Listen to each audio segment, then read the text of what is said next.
Doki Doki Literature Club is a psychological horror visual novel game created by Dan Salvato and released on the PC for the incredibly high price of free, a price that even I can't afford. It was released on September 22nd of 2017. It has really been that long. It later got re-released outside of PC and for consoles under the new name Doki Doki Literature Club Plus for a much more affordable price of $15 on June 30th, 2021. These games have a few differences between them, and I'd like to go over them since I played these games for 25 hours combined, and it's been the only thing on my mind, so I gotta make a video about this. Before I start, I should probably warn you of the content that's prevalent in this game. However, you probably know what's in this game, so I should emphasize that you visit this website if you'd like to know beforehand. Alright, let's get started with the basic differences, but before that, welcome.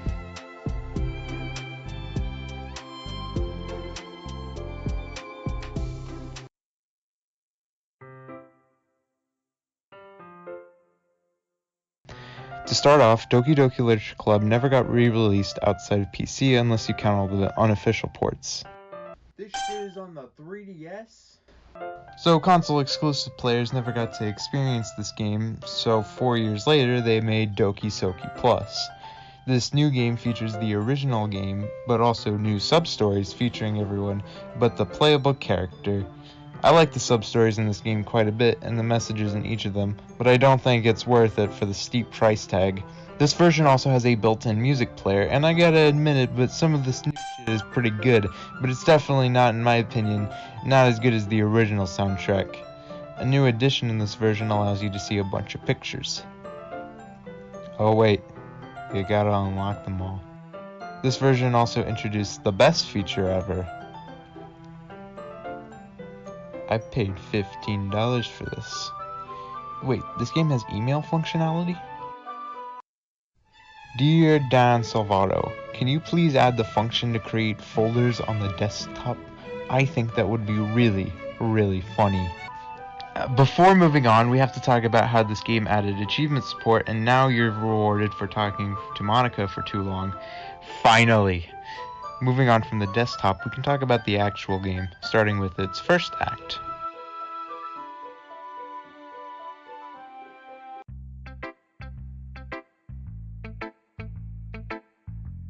Act 1 is, well, Act 1 from the original game. From what I could tell, these are the exact same thing. I would know because I played them side to side.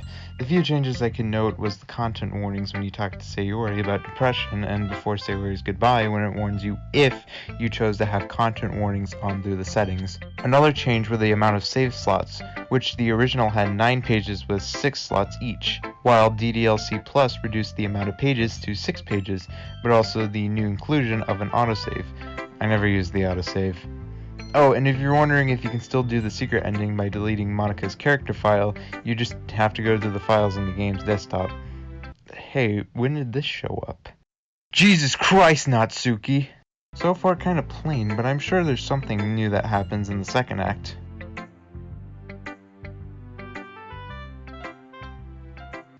Welcome to the weird dimension, because all the weird things start happening. Every corruption or glitch was recreated in this game, and some of them still got me when I was replaying it, so I don't have to talk about all of them because someone else already talked about them. If you've played the game and got this far, you probably know about the secret poems in this game. There's 11 in the game total, and all of them were mostly unchanged, except for one of them.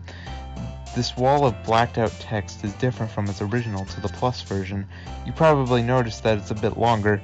I'm not gonna read it because it's mostly ARG crap that I don't care about. A secret poem of Monica's sprite that's all corrupted isn't marked in the database for some reason. Same with the secret Happy Thoughts poem, but I have a feeling that one was intentionally left out. As I already showed you through my hilarious joke, you can still access all the files that the game puts after certain events.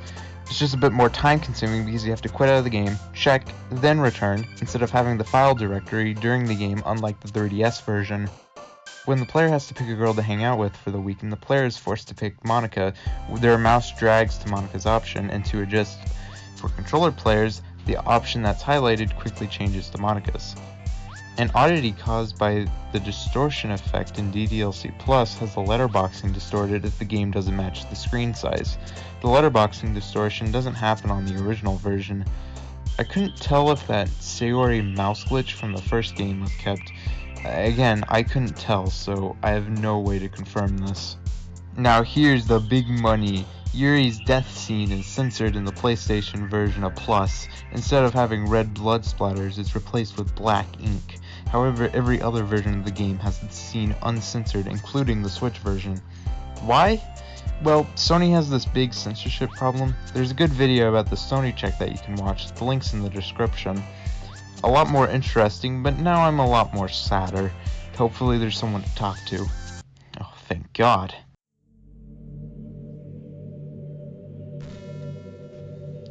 Now that everyone's dead and we have only Monica to talk to, I want to mention a fun fact. Monica has a total of 55 scripts of monologue. Here's the list. However, one of these conversations was cut. This one in particular, where Monica talks about Super Smash Bros. It was removed in a patch, and to quote Dan Salvato himself from his stream... Oh yeah, Monica's topic in the space classroom where she, starts talking about Smash. Yeah, that's because... I have a history in the Smash community. A lot of my work was in, modding Smash, working on Project M and 20XX Tournament Edition, so it was, a big part of my history as a developer. But, of course, the game blew up, and, I just added that in there as, a joke for the Smash community, because, naturally, a lot of them know me, and they're going to be playing my game, so it was, a joke for them. But then, the game obviously blew up to be much larger than that, and I was getting tweets, every single day, asking about why Monica started talking about Smash, and I was just it was its purpose as an inside joke kind of already played out, so it was just easier to remove instead of confusing people in that way. It's also possible to trigger another conversation from never appearing if you hang out with Yuri too much during Act 2, where Monica never gives you her poem and causes the game to crash. There's an achievement if you talk with Monica for a while, and that was everything? Okay, that was everything I had. You want to see some concept art? Finally, the final act, where Monica is the dead one and the other characters are back, and you no longer write poems, but read actual books instead. Nothing different in this act at all, so I no longer have anything different to talk about.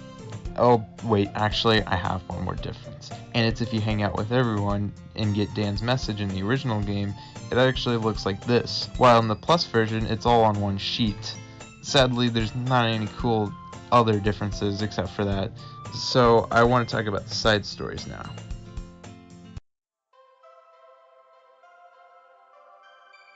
Now that I'm over with the main game and the differences between them, I now get to talk about the biggest difference, the sub-stories. This new edition has 2 of the 4 main characters paired together in an individual story. I briefly mentioned these at the beginning, but as I already said, I really like these sub-stories. The topics for each of them are very interesting and have good writing. However, I found the ending kinda cheesy, but that may have been the intention. I'm not going to spoil all the side stories because I do think you should experience them personally by playing through the game yourself or watching them through a long play on YouTube. But I don't like the restriction of having you to play through the game and write poems for each of the characters. I don't know why you have to unlock them instead of having them unlocked from the start. The new music was made for these sub-stories, and again, I really like this new music, but again, there's not a lot of gameplay to them unlike the actual game. But aside from those problems, I still recommend that you at least check them out. But from all that, I came to one conclusion. And in that conclusion, this video was a complete waste of time, and I no longer have anything to talk about. I'd recommend that you pick this game if you really want to play the sub-stories and look at all the pictures again. Anyways, I'm finishing this video up because I have nothing else to talk about. Goodbye, and I'll see you next time.